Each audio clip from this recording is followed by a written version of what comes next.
Welcome to a new episode of Kingdom Inspiration News. I am your host, Gwen Goolsby Tillery, and I am so excited to be back. Now listen, I did need a break. I have to tell you, I did need a break, but I am excited to be back. Excited to be back with some wonderful and amazing guests for this new season, as well as a new format that we're lining up for you for this new season. In this new season, we're going to be doing a segment called Out and About. And it's going to be just like what it sounds like. We're going to be out and about in the community. We're going to be highlighting things that people are doing in terms of philanthropy, how they're working within the communities to make a difference. We're going to be highlighting people who might be doing conferences and expos. We're going to be at those award shows like we were at the Stellars last year. We're going to be hitting up some of the best restaurants, not just in my area, but all over the country. When I say we're going to be out and about, we're going to be out and about. And so I'm so excited about that. In addition to that, Kingdom Purpose TV is also doing some new things and will be creating a live segment. And I'm excited and hoping that Kingdom Inspiration News will be able to get out into the communities and be able to bring you some live segments as well. So it's a new year, it's a new season, and I'm excited about everything that is about to happen. So with that new season and with that new excitement comes some new responsibilities. And so as I was planning and preparing and really trying to listen to God in my off season and in my downtime, and he started giving me these downloads for the direction of the show, one of the things that I clearly heard from God is in this season, in this new season. Now, this is always the case, but I feel like it is particularly true for this season. You have to move in obedience. You see, sometimes we do move in obedience, but it's delayed obedience, which really, honestly and truthfully is disobedience. So like if God says, do this right now, you need to do it. If you're praying, God says, you know what, stop what you're doing and call this person, you need to do it in that moment. So that's what when I say obedience, I mean obedience at a whole nother level. Where God speaks and you immediately respond. There's no delay, it's immediate. And that is one of the key things that's going to need to happen if you're going to reach your goals for 2023 and beyond. When you think about it, every year, not just me, but most of us, we have these ideas of how we want the new year to be different. We put these plans in place, we make these goals, and we're excited. And then just a couple of weeks into the new year, we find ourselves back in the same habits and the same patterns of the previous years. And one of the reasons that is because of our reluctance to be obedient to what God is showing us. This is what I've come to understand. It is in our obedience that God is able to bless us and take us to the next level. And so in this season, in this year, take your obedience to a whole new level. No more delayed obedience, but when God says move in this thing, you need to move. Even when it doesn't make sense, even when you're uncomfortable, you need to be obedient and you move. Because the reality of the situation is there is no growth in comfort. So if you really want to get to your next level, you're going to have to get uncomfortable. The next thing is not only are you going to have to be obedient, you're going to have to be willing to put in the work at another level. You're going to have to work harder, be more disciplined, and be more committed to that thing. Again, God gives us the ideas, He gives us the provision.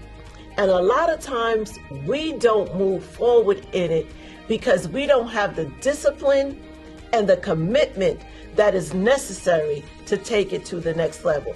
That's why we find ourselves year after year after year not reaching those goals. It's not because it's not meant to be. If God has given you the idea, if He's downloaded that dream in you, then you know what? He wants it to happen. He wants you to succeed.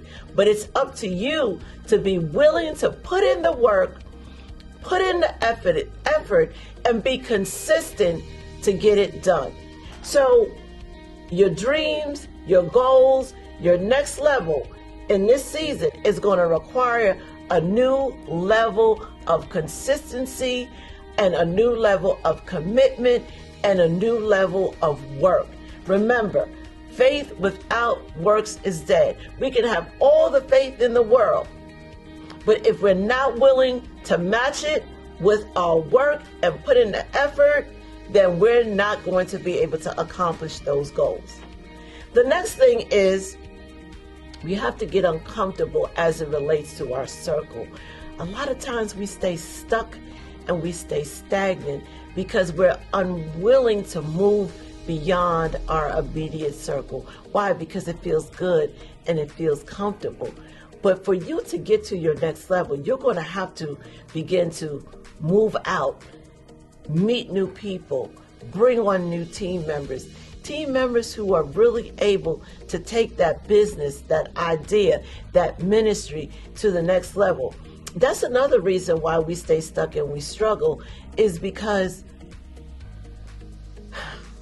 it doesn't sound nice, but sometimes, it requires more than your immediate family and friends to get you to that next level.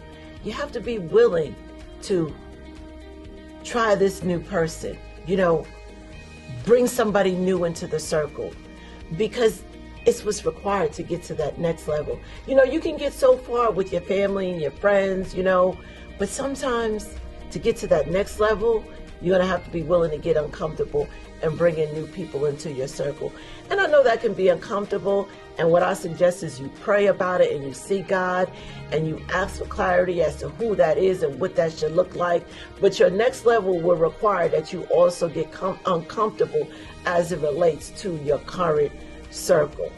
So I just wanted to share that message with you as we're in 2023 and we're trying to accomplish our goals and get to that next level. I know that I am excited about 2023. I'm excited about this show, and I'm excited about all that God is doing in this season. And I truly believe that if we operate in those principles that I just shared with you, that we can all make 2023 one of the best years of our lives. As I said earlier, we have some amazing guests on this season. And the show is kicking off with this amazing woman, Ronalda Harris. When I tell you, her story is unbelievable, and you can understand why part of the book's subtitle is But God. By the way, this is one of her t-shirts. Check out her website, which you'll be able to get during the show. Go pick up one of her shirts, and you'll understand that you too have had some book God moments. Check out this interview. Tell us a little bit about yourself. Well, I am a mother of 3. I have 3 beautiful children, Amanda, 25, Danielle, 19, and David, 17. I am an entrepreneur. I work in the mortgage industry, have been in the mortgage industry for over 20 years, and I also have a love for the medical field. I was a nurse for 10 years. So as I said, this is an amazing woman that I'm sitting next to right now. So you released the book in August, correct? Yes, yep, August of 2022. So what made you want to get this book out there and share your story? Well, in short, life. Life made me want to explain how things can be meant to harm you, but as long as you have a strong foundation with God, Jesus, your faith, you can overcome anything. It actually took my son, David, he encouraged me to write the book. He said, I hear all of these stories you tell me, Mom, in order to encourage us to move forward when we feel as though we're going through defeat.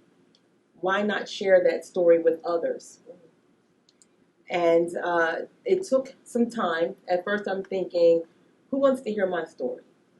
So that was about 3 years ago. And then a good friend of mine, Davina Ward, told me, I have a club that I'm in, and it's a book writing club. And it's time for you to write that book. So at that time, I knew that it was just the Holy Spirit saying that this is time. And within, I would say, 6 months, I was able to put pen to paper. And for those of them who know me, I have a gift to gab. So, so it didn't take long for me to complete my book. It was powerful to me after even reading the book. So my son, it definitely encouraged me, and just seeing other people in the life journey that I've had through nursing, through corporate America, and then also through my faith and my walk, I felt as though it was imperative for me to share with people who I really am. Those of you know me as Rhonda. My government name is Ronalda Harris, and when you read the book, you'll see the background about that, and I may be able to share that a little bit of that today. Okay, you said something. You mentioned about the fact that, you know, writing the book and where you are now. What has writing the book, and I'm not talking about, you know, people getting to know you, what has it done for you personally, writing the book and now reading the book? What has that done for you? It has truly grounded me. I have to say, after writing the book and then going back and unboxing it, and when you go to my website, the first video that you see is me unboxing it. I say that because when I truly read my book for the first time, I was in tears. And I thought, wow, that really happened. But more importantly, I got through it. So what it means for me is I'm an overcomer, but there's other overcomers out there. So it was very powerful to me. And I'm just so excited about what else God has in store for me. Yes, absolutely. You know, a lot of times people feel like, I don't want to share my story. Who wants to hear my story? My story doesn't matter. But everybody has a story. And everyone's stories matter because there's someone out there that when they hear your story or they read your story, it impacts them and it literally changes their lives. But for you, the writer, what writing does is it helps to heal you. Writing is so therapeutic. So I say this to those of you who are out there, write your story. Yes. Even if you don't share it, write your story and watch how things will begin to change.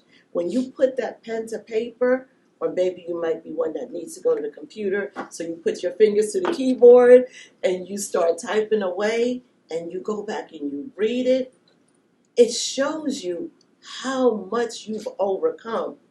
It shows you you've had your own but God moments.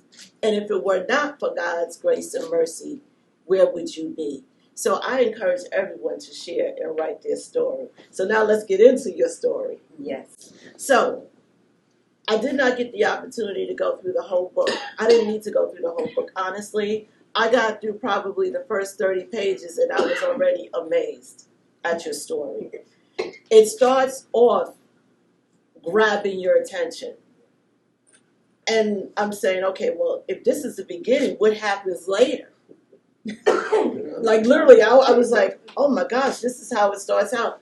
I wonder how this story is going to unfold. So let's start talking about your story. All right. So we start off in the beginning chapter, and we're gonna really do some deep diving into this book. I'm ready. It's what's in a name, but I don't want you to tell the whole story, Right? Because I want them to get the book. Yes. But what's in a name? What does that mean for you now? What is in a name?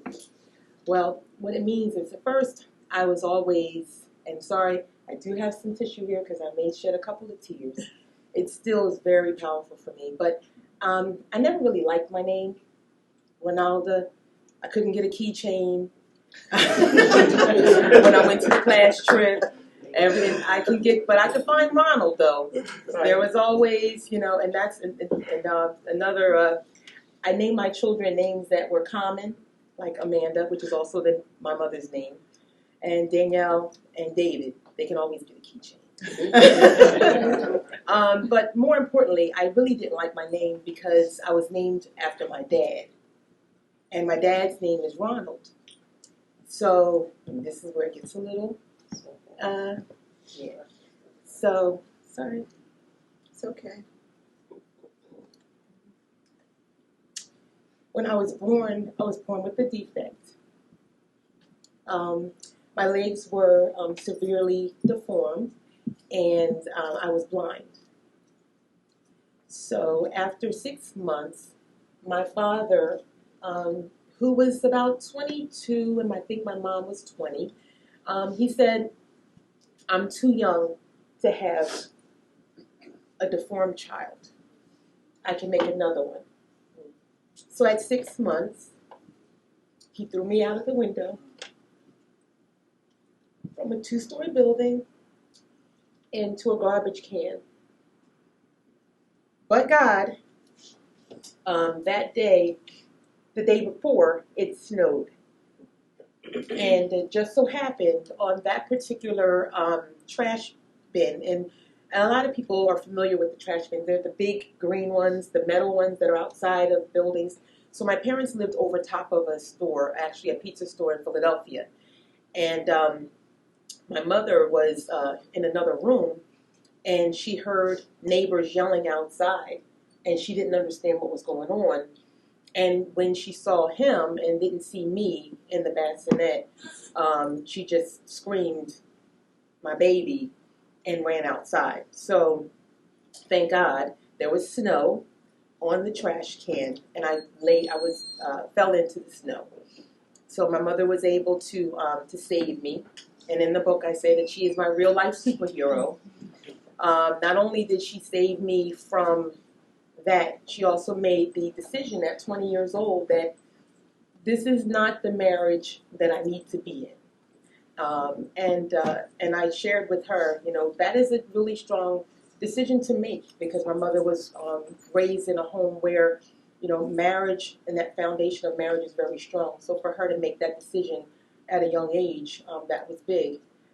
So with that said, that name, it's funny, my name is Ronalda, but then my mom started calling me Rhonda. Where she got Rhonda from, I have no idea. Ronnie for short, Ronalda for short is Ronnie, but they used to call my dad Ronnie. So she did not change my name on my birth certificate, but she said that she looked at me and she said, I'm not going to change your name legally, because one day I want you to know that you overcame that. I can share that my dad, who said I can make another one like that, well, I guess not. I'm his only child. He never had any other children after me. My dad's still living today, and I forgive him. And when he looks at me, my relatives say, the ones who really, because my relationship with my father is estranged, but some of the relatives, they say, Cousin Rhonda, when Uncle Ronnie sees you, he's always saying, like, that's my daughter, that's my daughter. Like, why is he always so excited when he sees you? And I just said, one day just ask him. But today they can read about it. How about that? But also it's forgiving, That was something that not only my mother, my grandmother, shared with me. My father suffered with mental illness. And that was something that back then was not something that we spoke about. I do talk about that in my book. So a lot of people ask, like, did he go to jail? Did that happen? My mother actually left because she said she didn't want to go to jail for retaliating after throwing her child out the window. But nonetheless, I understood that he did receive some of the help that he needed. And during that time, as I mentioned, we were estranged for that period of time. So my name is, I proudly say my name is Ronalda Harris, and it was meant to harm me, but God saved me and made sure that snow was there in the right position so I could be here to tell my story. Yes, amen, amen. And that's just that's just the beginning of the story. There are so many but God moments in your life. So you mentioned that, you were born, and there were issues with your legs as well as your eyes. But we look at you now and we see your eyes are beautiful and your legs look fine. So what was that process like? Was it a long process? Like, tell us a little bit about that. Yes, well, absolutely. It was a long process. My mother told me that she never took any pictures of me wearing my body brace. Aunts, cousins, uncles, they said we can't find any because my mother said that God is going to heal her from that. There's no reason for her to look back on that. It's already done. The process took 4 years, approximately 4 years for me to walk, so I never crawled.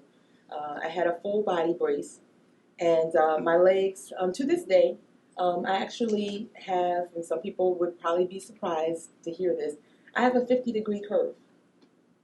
However, but God and Amanda Mitchell, who invested in grooming school, showed me how to walk with my special need, not a disability, she would say. Yes, and you share a story of the basketball. Yes, the basketball. We're not going to tell them about that because again, they're going to have to pick up the book. If you haven't read it, you're going to have to find out about the basketball. Yes.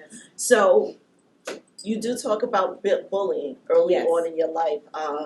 And you talk about the fact that even though, you had your parents, you had your mom and your stepdad who became your dad, you still felt very much isolated and alone. And so at some point, as a result of that isolation that you were feeling, what happened? So during that time, as you mentioned, I did feel very isolated. So my parents were definitely protectors, but I was raised in a very strict household. So I lived in Philadelphia, grew up in Philadelphia. My parents were the type of parents, don't come home and tell me that you got beat up.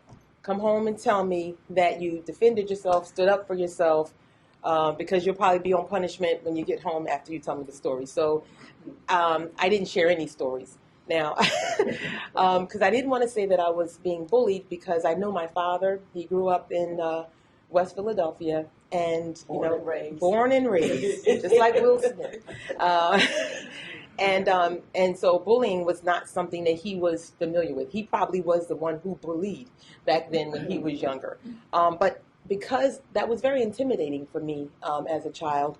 And so the balance between not so much even my mother, but from my grandmother, I looked at her as very timid, but she also was very strong. So I chose to be silent, but being silent, I allowed people to utilize my poise as weakness, and then I also was introduced to depression and anxiety as a small child, and that's another reason why. And I shared with you earlier, I also do fostering, and that's the reason why I do that, because there's children out there that do experience anxiety, they do experience bullying, and then they also do experience wanting to take their own life because they don't feel as though they have anyone to talk to. And like you said, I had both parents in the house. However, I didn't feel as though that they would understand me. I felt that though I would come across weak to them, or they would be disappointed in how I handled things.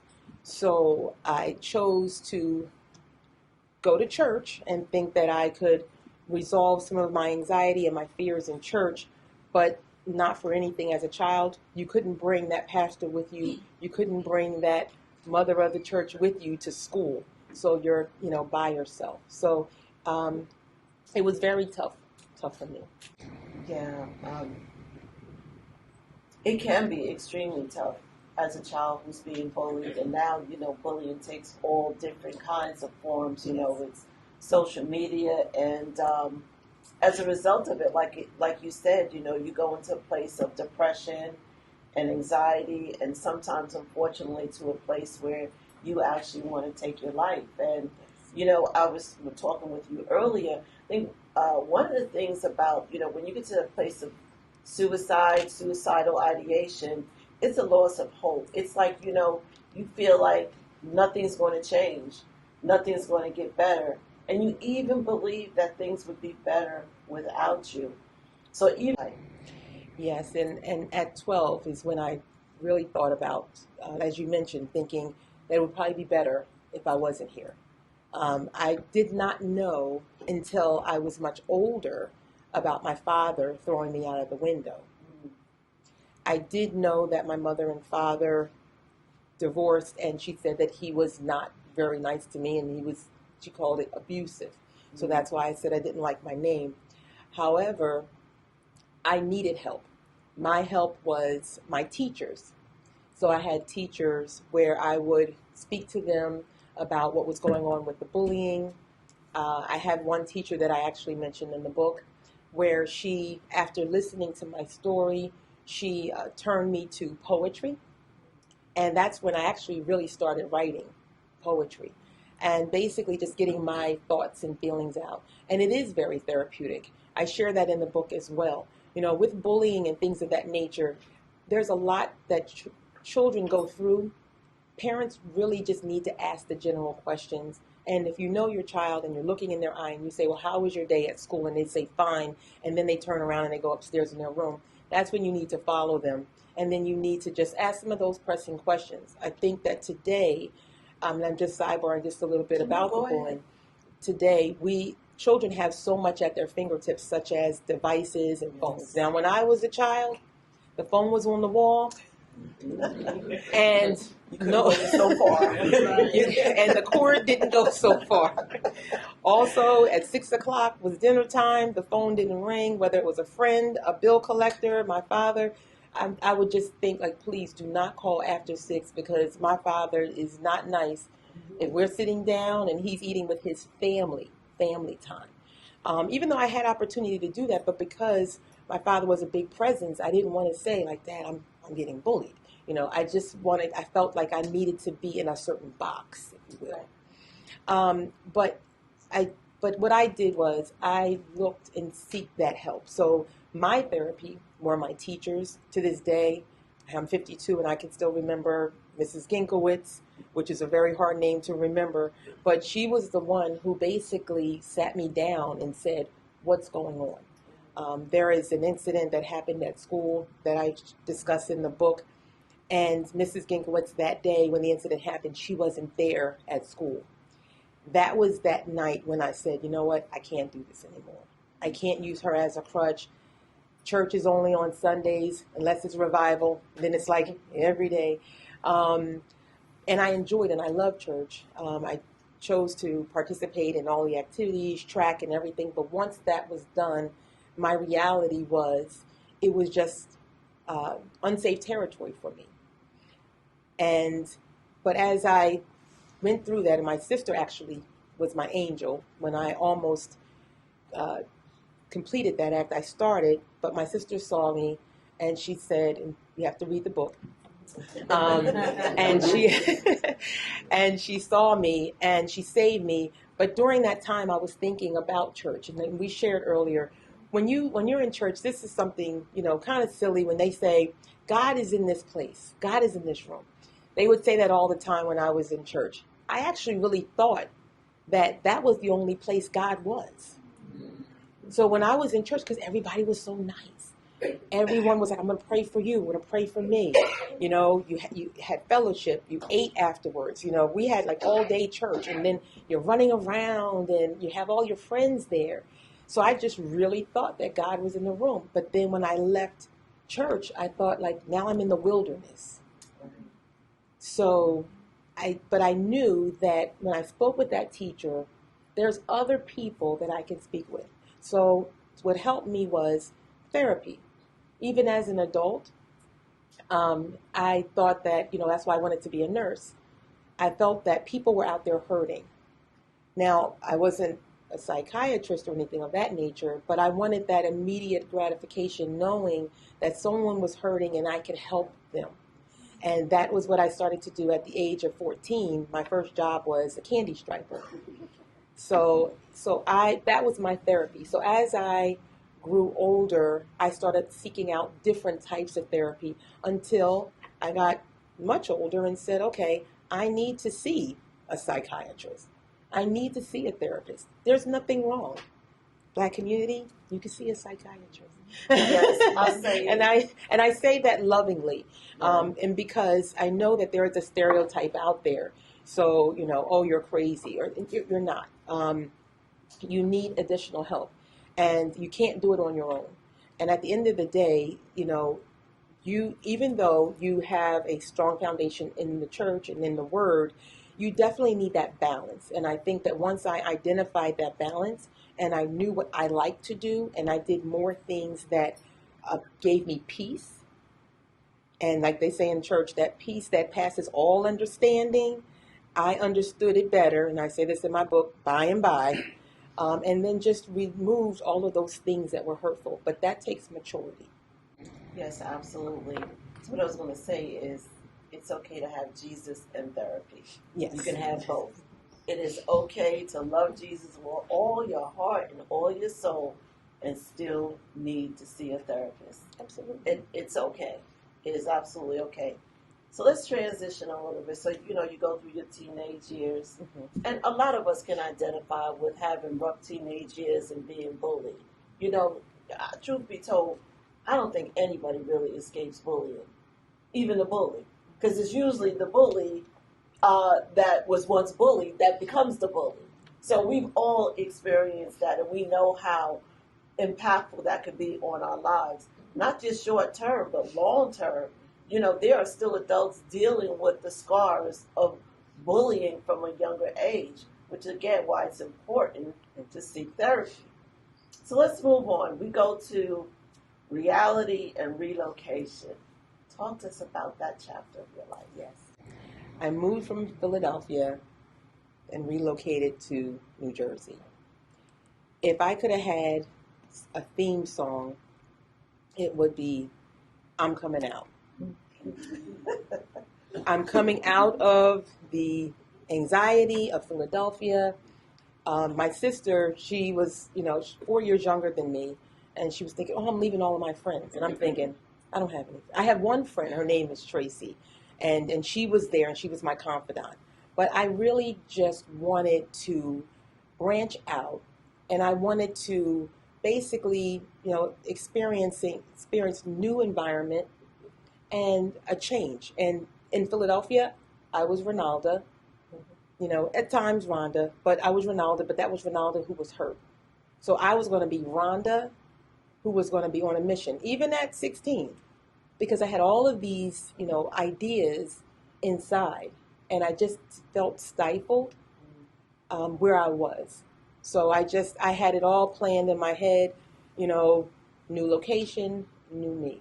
And it definitely worked in my favor. Yeah, so I was 16, but my mother, I went to parochial school from kindergarten all the way up. So my mother liked the fact that it was very strict. So we moved to Philadelphia, but she wanted me to stay in the parochial school in New Jersey. I'm sorry, in Philadelphia. When I was in high school was actually a lot better than middle school, elementary and middle. The school I went to, you started in kindergarten and you didn't leave until 8th grade. Yeah, that was a lot. So when before I transitioned to Philadelphia, I made the move to high school. I went to Cardinal Doherty High School, and I actually made a lot of friends there. I didn't have any issues with bullying. It was a predominantly Caucasian school, and actually I was pretty popular. I did experience in some instances some racism. I do discuss that in my book, and how I and my mother handle it. You'll have to read the book to see why this nice woman, Ronalda, who sits in front of you, was expelled. You got to read the book. But I can also thank my mother and my father for that too. But again, read the book. They didn't take any mess. But with that said, that helped me catapult into New Jersey.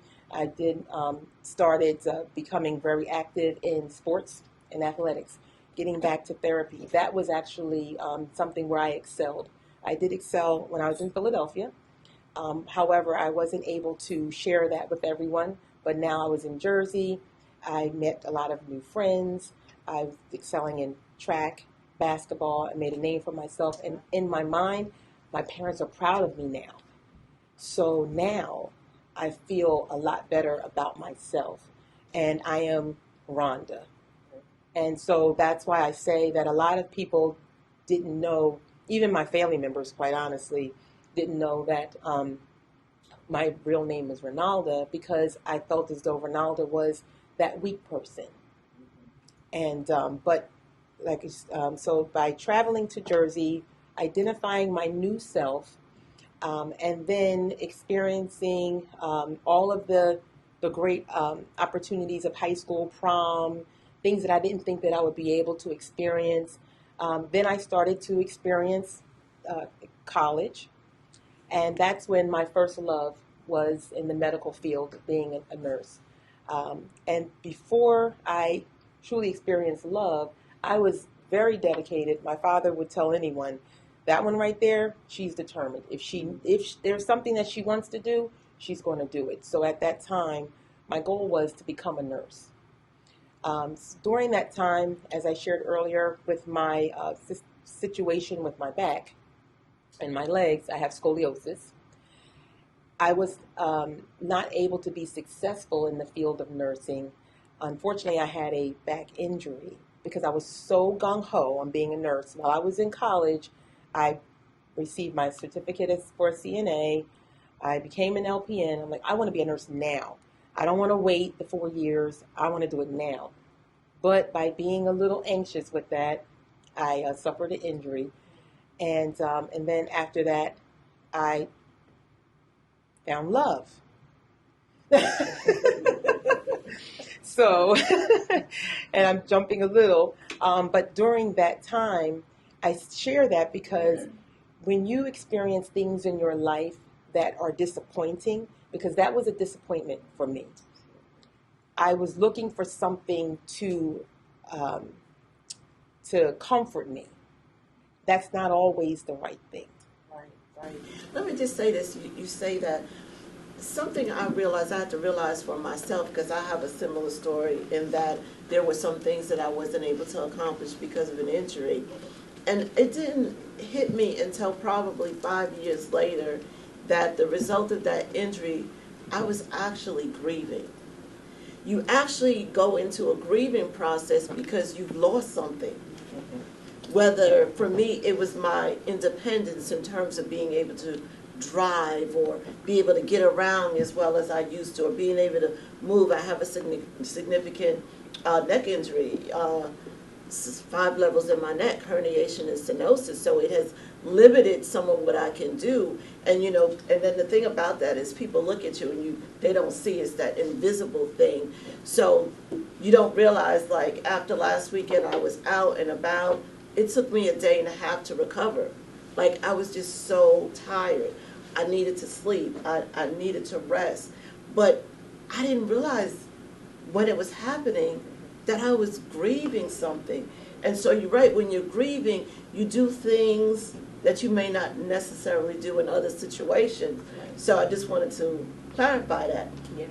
You go in and you're like, okay, well, I'm missing this. I wish I could. And now you're like, I just want something. Yes. And so you found love. I found love. That's what you found. Mm-hmm. How did that go? I'm single. So it actually was pretty comical. So the one thing, I have a beautiful daughter. Her name is Amanda. She's 25. She's my first heartbeat, second from my own. I love her more than words can explain, because during that time, I found love, but I knew who I was. So I believe that when you're young and you're not as mature, like you said, when you're grieving, and my loss was the loss of a career that I thought that I wanted to have. I just automatically knew that I was going to be that RN. I tried to do all the steps, and I spoke with God, and I said, I did everything. I did everything right. And then I started grieving the fact of my back injury. That's also when my mother told me about the situation with me being thrown out of the window. Wow. Because I kind of sort of blamed it on her. Because I said, Mom, my back is crooked. How come my back is crooked? You know, why didn't you do this? Why didn't you do that? But she was doing it. But she took all of that on. And she never told me how I even got to that point. But here I am as a child, I'm looking at her, and that actually affected our relationship somewhat. But that whole time, she could have, said, this is what your father did. But she took that on. So I was, as you said, I was grieving certain things, but we have, our bond today is tighter than ever before. But I appreciate the fact that she held that back. But sometimes I wish that she would have shared it, because I felt bad all of those years, Right. Blaming her for something that it was out of her control. If anything, she's the reason why I'm sitting here today. She saved my life. But with that said, I'm sorry, as I said, I can sometimes go on. Go ahead. But with that said, I wanted to try to fulfill that emptiness that I felt. So I looked to a companion. And and I was with this gentleman for 7 years. And let's just say I was young and he was young. And he still liked to rip and run, as they would say. And I would talk to my dad, because at that time I needed to speak with the man. And I felt confident in talking to my dad and saying, hey, he went out and he didn't come back. What's going on? And my dad was like, oh, he's fine. Remember what I told you? He's like, he's still, as he would say, running the streets. But I didn't want to believe him. Until that one day, you have to read the book about the rest, but I can share this. That one day, my father was just waiting for me to say, I'm done. My father, in a blink of an eye, I was at work, and some of my coworkers are here and heard this story and was there in real life. My father, I told him I was done. He went to my apartment where I was at, and I lived in a very nice garden-type apartment, had a nice lawn and a nice walkway. Yeah, he purchased a U-Haul truck, backed it across that nice manicured lawn, right to the door, contacted a few of my friends and their boyfriends while I was at work. Wow. And my landlord called me and said, you're moving out today. And then I called my dad and I said I was leaving, but I didn't want to move out of the apartment. He says, you don't own this. If you want to go, he's like, okay. Now, you said you wanted to leave. This is what we're going to do. And when you leave, you leave. That's right. And so I thought about going back thinking about my mother. And then I thought about my daughter. I didn't want her in a dysfunctional. It wasn't abusive, but it was dysfunctional. And so my dad, taught me that, when you're going to say you're going to do it, do it. And I have to say that, the move occurred. Yeah. And yeah. I hope he's living a good life. Whether you wanted to or not, whether I wanted to or not. Your dad was like, it's not going down. Exactly. Anymore. And And as a woman, that meant a lot to me. And that's another thing that, we have to make sure that we comfort our children. And no matter what age, they are, teens, 20s, 30s, because, you definitely, even if they're not your, biological children, someone needs that guidance. I actually have I call him my big brother, but he's younger than me. I have one of those, and he's here to support me today. So the next gentleman that comes across my way, he has to meet my brother. And I'm pretty sure that if he doesn't, if it's not right, he'll probably give me some words of wisdom in the way. But yes, so I definitely, when in my 20s, I branched away from that for quite some time, got to know my better self. And it was just a journey of my daughter and myself. And I stopped nursing, but then I embarked upon a career in the mortgage industry. All right, we're going to skip ahead. We're going to skip way ahead. Because I don't want to give them everything. They have, like I said, they have to get the book and get a little bit for themselves. I like this. To thine own self be true. Absolutely. To thine own self be true. How do you get to that place? How do we, particularly, not that, the men don't need to get there, but for women, because we struggle with so many different things and so many different issues. We got to be glamorous. We have to be smart. We have to be superwoman. We feel like we have to be all of these things. Mm-hmm. But are we being true to ourselves? Exactly. So how do we get to that place of being true to yourself? Well, first and foremost, I'm going to grab this book. And as you see on the cover, you see a lot of different picture frames. So when I was thinking of that chapter, I was thinking of all of these frames. And you have to basically, to be yourself. And some of these, this is when I was experiencing cancer. This is when I was smiling but really wanted to cry.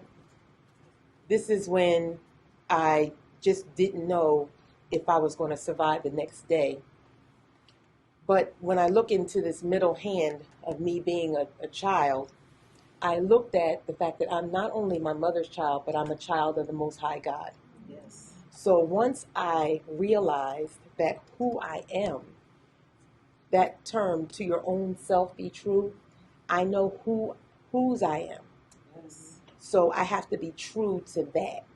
So all of those other obstacles that came through, I know that it wasn't God, but just like Job, God allowed those obstacles to come to him.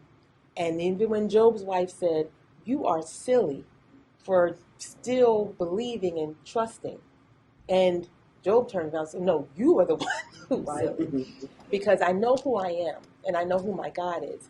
So and that comes with maturity, as I shared before, and that's my foundation.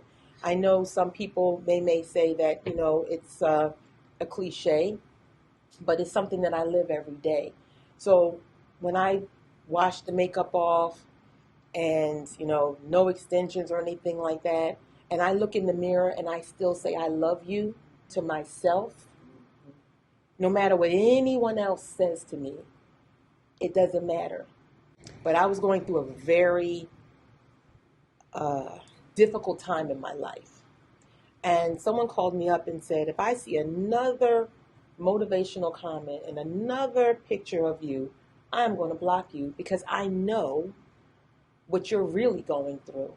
I know that things aren't good."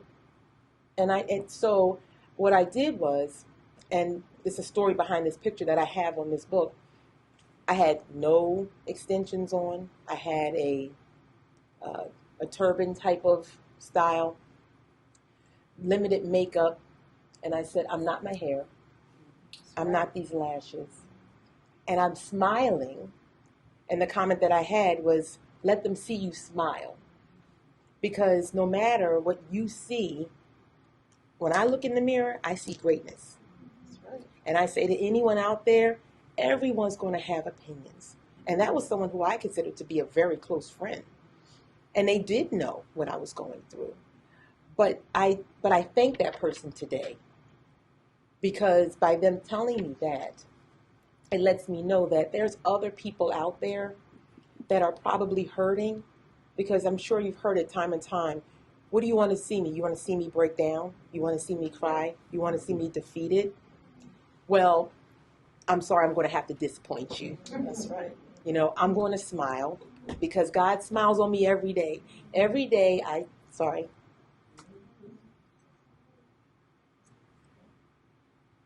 Every day I open my eyes. The first thing I say is, "Thank you, Jesus." And I mean it. Beauty is a big part of it. But you have to look in that mirror and say, "You know what? I'm beautiful. Yes. I am fearfully and wonderfully made. I am a child of God." You have to speak those things to yourself, because life is harsh. Yes. Life is harsh, but God is great. Yes, He is. God is great. No matter what comes your way, God will never disappoint. See, you got me tearing. I'm sorry. I was trying to get through without doing that. Because you touched on something that's personal to me. And I just shared it with you actually before we started. Went up to New York. It was really cold. I just remember how cold it was that day. I woke up the next morning and my face was completely drooped on one side. And I thought I had experienced a stroke. Went to the ER. They're like, no, it's not a stroke. You're suffering from Bell's palsy. And I'm like, what? What is that? And they explained it to me. And they give me some medicine and send me home. And they tell me you'll probably be fine, in a couple of weeks. Well, it's been 5 years. And I'm still impacted by it. And although I wish that I still had my original smile, when I look in the mirror, I see this beauty, right, that I've never seen before. Because it's God. It's all day. So, yeah, I get it. We have to get to the point where, and I posted that this week, when you see yourself the way God sees you, you move differently. You live differently. You praise differently. You speak differently. Because God has created us for greatness. These tears are tears of joy. Amen. Yes. Those tears are tears of joy. Yes. Because of where God has brought us from. Because we can look in the mirror, despite the flaws, and be like, you know what? I'm beautiful. Yes, I am beautiful. God created this beautiful being, and I am that being. And so we have to get to the point where we are true to ourselves. Yes. There's nothing more freeing than that. To be your true and authentic self. And let me share this with you. Now, see, you got me started. When we become our true and authentic selves, it's when God can use us the most. When we decide that we are going to appreciate those oddities and those quirky things about us, that we go to the next level. Because your story, we might have some similarities, but everything you've been through, everything you've done is going to be for a certain group of people. And everything I've been through and everything I've done is going to be for a certain group of people. That's what it is. There needs to be no competition. Absolutely. We don't have to worry. God has already set this plan for us. And the only person that changes that plan is us. He's already destined us for that path. Well, you can reach me on social media platform, Facebook, and it's under Ronalda L. Harris. Instagram, Ronalda L. Harris. I'm also located on LinkedIn. And I also have a website, ronaldalharris.com. Claim your purpose fearlessly. Because in the beginning, it's you and God. Through it all, it's you and God. And at the end, we know it's you and God. When those distractions come, use that as fuel for your purpose. It was meant to harm me, but God, claiming your purpose fearlessly. Get the book. Like I said, she's only just shared a little bit of all of her but God moments. There are so many more in here. So make sure you go and get a copy of the book. Yes. Thank you again. And thank you for having me.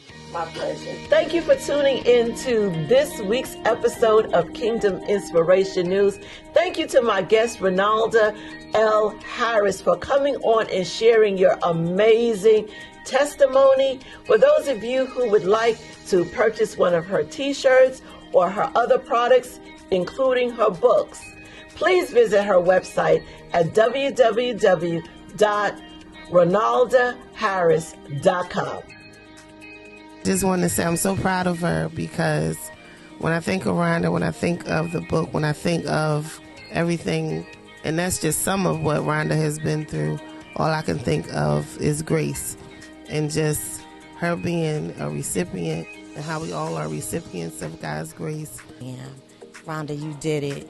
And I'm looking forward to this new season of your life, and I celebrate you. But God, and I know a lot of us out here have a but God testimony.